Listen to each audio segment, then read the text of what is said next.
Hey guys, and welcome to Functional Print Friday. Welcome back to my shop. Hashtag not Friday because, well, it's not Friday, and this is not going to be a functional 3D printing video. Instead, it's going to be a quick look at this EcoFlow Delta 2 portable power station. So full disclosure, EcoFlow reached out to me about 2 weeks ago and asked if I would be interested in checking out one of their portable power stations. I said yes pretty quickly because I think this thing is actually going to solve a 3D printing problem that I haven't been able to solve yet. So more about that in a minute, but let me tell you a little bit about this box first. When I got it and I unboxed it, I was really surprised because I kind of thought it was going to be bigger, and I don't mean that in a disappointing way. It is much more portable than I anticipated. Let me grab something that you're probably familiar with the size of. So here's a filament box. This is just a standard 1 kilogram box that filament would come in from. I figured you guys are probably all familiar with about how big one of these is. And not only is it smaller than I expected, it's also a lot lighter than I expected. In fact, I can easily lift it with one hand. It's, I think it's like 27 pounds, which is, I mean, it's, you're not exactly gonna, put this thing in your pocket, but yeah, it's way lighter than a comparably sized, say, sealed lead acid battery, which is what I had been using for portable power. And it's got USB ports on the front, and on the back it's got regular household outlets. Oh, I did want to just quickly mention, even though EcoFlow sent this to me completely free of charge, and they did, I mean, I paid nothing for this. I gave them my address and it just showed up here at my house 2 days later. They have no control over the contents of this review video. They're not going to see it first or anything like that. The only stipulation they had was they did want me to share with you guys that there's like a big summer sale going on right now. You can actually get one of these for way cheaper than I don't even understand how they make this thing for as cheap as you can buy it right now, but I'll give you more information on that later on in the video. First, let's go down to my basement where I have all my 3D printers set up. I want to show you what problem I think this thing is going to solve for me. Okay, so we're down here in my basement. This is where all my 3D printers are set up, and this is sort of called bed slinger row here. And all of my 3D printers, with the exception of this Neptune 4 Max, are on uninterruptible power supplies. Basically, power supplies just like this guy, same thing you'd use for your computer, so that if the power blips while it's printing, I don't lose the print. And it's super unfortunate because the Neptune 4 Max, being such a large volume, means that often prints I do on this machine take days to complete, and if the power blips at all, the print's lost. But every power supply that I have tried with this, when I test interrupting the power by unplugging it, it fails. I'm hoping this Delta 2 is actually going to power this thing when the power's out. So first let me show you what happens. And here's the test setup just so you don't think I'm doing anything funky here. I have unplugged the power cable that normally powers the Neptune 4 Max. I've plugged in another power lead that runs over here into this, and this is just plugged into our uninterruptible power supply. And the reason that this is apart into its 3 leads is so that I can put this fluke meter on here to see how many amps we're actually drawing through that cable. And where this thing draws a lot of power is the heated bed, and it makes sense. I mean, that is a humongous bed, but I'm gonna put you guys in the tripod, and I'm gonna set this thing to preheat. So it's gonna warm up the nozzle and it's gonna warm up the bed, and let's see what happens. Okay, so it looks like we're drawing 0.2 amps at idle. Basically, idle just being the machine's on, so the power supply is drawing something for the electronics and the other componentry in there, but it is not heating or doing anything. So, all right, I'm going to go over to Clipper, and I'm going to set this guy to preheat.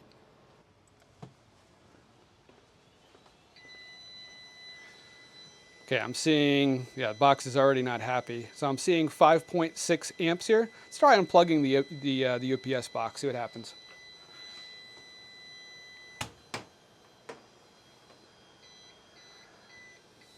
Oh, it is, yeah, it turned off. It ran it there for a second, and now the power is completely off. And it is making a really annoying sound. Okay, I had to fully reset this thing to get it to stop making that sound. I think we saw 5.6-ish amps here peak. I'd have to go back and look at the video footage, but I know by the time I walked back over here, it was showing 5.6 amps. Let's do the math on that quick. Okay, so we were drawing 5.6 amps, probably a little more even at startup, but I saw 5.6 for sure, so multiply that by 120 volts. That's 672 watts that printer is consuming when it is heating up the bed and the nozzle simultaneously, which is, it's a lot of power. In fact, I think that's more than that machine's rated for. I don't know how Elegoo gets away with rating it at, I think it's 450 watts, the sticker on the bottom says. don't know how they get away with rating it at 450 watts, and the printer actually draws that many watts. But yeah, I can see why it's not working. So let's swap this out for the Delta 2 and see what happens.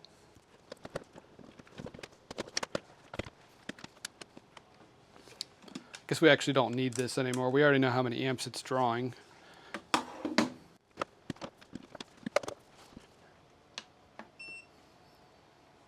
Okay, one thing I do see here that is a little bit disappointing, I don't see any power utilization showing on this device right now. So there must be some sort of minimal threshold until it actually picks it up. I just double checked to make sure I do have everything connected correctly. The printer is plugged into this, and this is plugged into utility power. So we should be seeing, I would think, you know, even if it's just 1 or 2 watts of power flowing through this. But right now it's showing us that there's 0 watts coming in, 0 watts going out. The printer is powered up, it's booted up, it's idle, so I wouldn't expect much power consumption, but it is showing 0. So I don't know what the threshold is. Maybe we can test that later, but it's not showing us anything right yet. All right, I'm gonna go do the same thing. I'm gonna go set this to preheat. Let's see what happens. Okay, now we're definitely seeing watts. A little less than I expected, so maybe our meter wasn't quite reading right, that clamp meter, but looks like we have 422 watts in, 422 watts out. Now, this is going to drop down as time goes on because the hotter the bed gets, the less power it's going to consume. But let me try unplugging this. Okay, the printer didn't reset. That was the thing I was most interested in, if the failover on this was going to be fast enough so that it didn't reset. And it didn't. It's still heating up. I can see it has not rebooted. You can hear the fans on it. And it's powering it no problem. Let me turn it off, let the bed cool down a little bit. Let's try it again, completely unplugged like this, and just make sure it works. Okay, yeah, it went right back up into the 400s. Okay, the next test is when I plug it back in, is it going to interrupt the power here? Because right now it's running from the battery through the inverter out to the printer. When I plug it back in, we're feeding it from utility power again. Yeah, and I heard the click there when it switched over, and no problem. This did not reset. It is still running. You can hear the fan on it. So awesome. All right, well, that tells me everything I need to know, that this works great as a backup power solution for 3D printing. I have a feeling we're just barely scratching the surface with this guy plugged in. So let's go back out to the shop. Let's see what we can really do with this thing. All right, we're back out here in the shop. This thing is showing as 100% charged now. So EcoFlow claims that this thing is a pure sine wave output, which, if you're not familiar with what that means, normal utility power moves in just a sine wave. And typical inverter boxes like this or an UPS box instead chops that power into a bunch of ugly square waves, which is really not the best for your electronic equipment. So I want to see if this thing is really sine wave. They probably did not expect me to connect it to an oscilloscope, but they didn't say I couldn't, so let's try it. Okay, here's the test setup. I've got the Delta 2 plugged into utility power. I have a small heater running on low plugged into the Delta 2, drawing a little over 500 watts, and I'm also probing the AC output of the Delta 2 with a 100-to-1 probe plugged into our oscilloscope, and being on utility power right now, you can see we've got a nice clean sine wave. So what I want to see is what happens when I unplug this from utility power. Are we still going to see a sine wave, or is it going to turn into a science project? All right, as you can see, we're unplugged now. Good news, we still have a nice clean sine wave. Bad news, our amplitude dropped down to like 60 volts. I don't think it's really 60 volts though. I think what's happening is because I was probing on the ground and just one of the outputs of the AC, because on an oscilloscope, your ground is, all your terminals are tied to ground whether you like it or not. So I don't want to tie ground anything other than ground with a normal probe like this. So I think we're seeing like a ghost lower voltage because ground isn't really ground when we're unplugged. I have a differential probe. Let me go grab that and see if that gives us the result that I expected. All right, and here's our revised test setup. I went and I grabbed my high voltage differential probe. So what this allows us to do is safely use the other side of the AC output as our reference instead of using ground as a reference. And I've got the heater turned back on. Looks like we're drawing slightly more watts than we were last time. The grid voltage, RMS, is 113 volts. I bet you that actually goes up when we unplug this, but let's see. Yeah, it did. So we're unplugged. Looks like RMS went up to 119 volts. And yeah, it still looks like a nice clean sine wave. And we are drawing real power through here. It's not like that is an artificial wave that you'd only expect to see under no load. We're drawing 589 watts out of this box right now. So yeah, that looks good. Since we have the oscilloscope here, you guys probably want to see how fast this thing transfers from grid power to battery power. And you know what? Me too. So I set the trigger on this just above the amplitude of the grid power and set it to single, and I zoomed out our view. So now when I unplug this, it should trigger and actually capture that transfer from grid power to battery power. Yep, and there we go. Let's zoom in on that now and see how fast that transfer was. Okay, I zoomed us in here on the transition time. So this is grid power here on the left, and this is battery power here on the right. And I've got one cursor positioned directly over the spot in which the clean sine wave starts from battery power, and I've got the other one positioned right over where grid power stops. I'm not counting any of this junk in the middle. I think that peak there is probably a bounce maybe from the contacts on the relay inside the unit for when it switches over. So if we look at the time elapsed from this line here to this line here, that is our BX minus AX, and it is 25.2 milliseconds. I don't know what the spec on this is, but that's pretty good. A resistive load is not going to care about 25 milliseconds, and most switching power supplies are not going to care about 25 milliseconds either, due to the capacitors on the input side. So yeah, that looks pretty good. Let's go back to load testing. Okay, here's our test setup. I've got two electric heaters plugged into the EcoFlow Delta 2. I've got a floor standing oil-filled one over here that unfortunately you can't really see the top of. It's got a low, medium, and high. I had it on low, and we were seeing like 500 and some watts when we tested the sine wave. And I've got another one over here that I've got plugged into my variac. I'm thinking we can adjust the voltage on the variac to get this guy to draw exactly the number of watts that we need to see where this guy cuts off. Because EcoFlow says that this thing does 1800 watts continuous. It just seems, I'm skeptical of that given how small this thing is. That's almost as many watts as my Honda generator that I have. And I think they claim 2700 watts surge. So let's see what happens. Okay, I'm going to turn the first heater on low. All right, looks like 517 watts. Oh, you know what? We're running on grid power. Let me unplug this. Okay, 581 watts.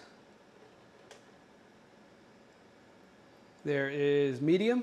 That looks like about 900 watts. Let's see what high is. Oh wow, high takes us all the way to almost 1500 watts. It's perfect. So now if we turn on this other heater, yeah, perfect. That's giving us nice control. So they claim 1800 watts.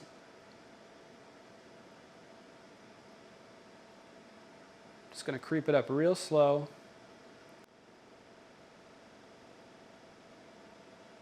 Okay, there we go. We're right at 1800 watts. Interestingly, this is going to give us 35 minutes of power, even at the full rated output, which is pretty impressive. It's dropping down a little bit now, 28 minutes.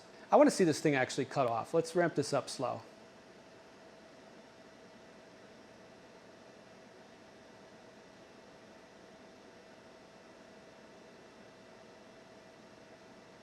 It is still doing it.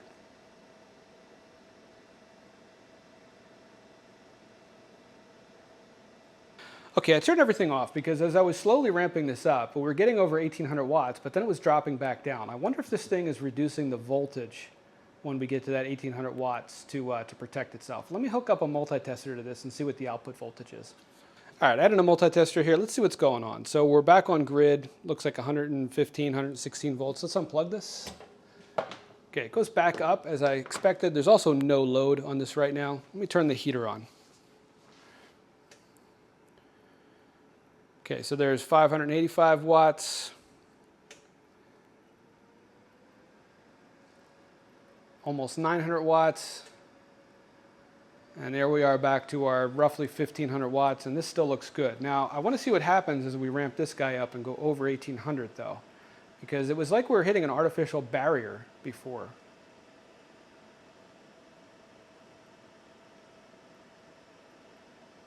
Yeah, and that's exactly what's going on. It's decreasing the output voltage so that we basically can't exceed that 1800 watts. That's actually pretty cool. I prefer that to it just turning off. But there you go. Now you know what happens. If you go over 1800 watts, it just keeps reducing the output voltage so that your load doesn't really draw more than that 1800 watt limit.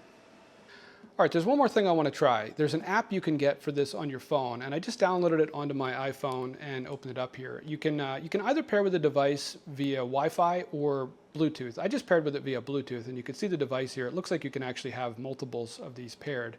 And if I tap on this, it opens it up, and it's pretty much showing me the same information that's here on the screen, which is cool, but I wondered what else you could do with it. And I've been poking around in here, and it's actually pretty neat. So I plugged this LED light into the AC output. You can actually turn on and off the AC output from the app. You can do the same thing for the 12 volt DC output. This has a lighter socket on it to power like stuff that you'd normally plug into your car.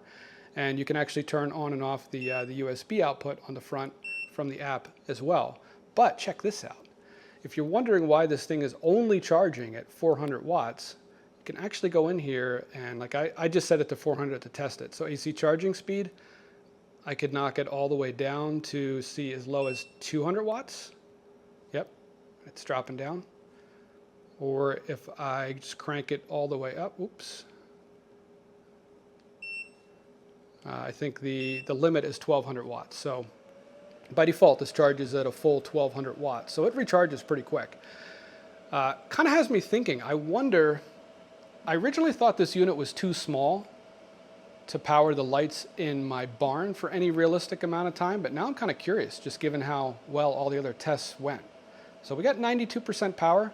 Let's walk up to my barn, which I normally power with the generator, and see what this thing does. Okay, we're up here in my barn, and you can see the lights are off, and if I flip our light switches, we get nothing, because there is no power in this building. Normally, if I want lights in here, I drag this Honda generator outside, and you can see there's an extension cord already attached to it.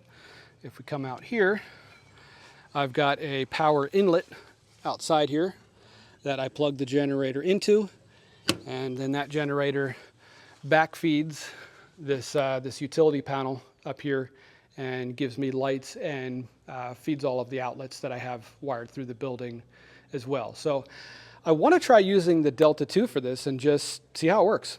So let's take this outside and plug it into our power inlet.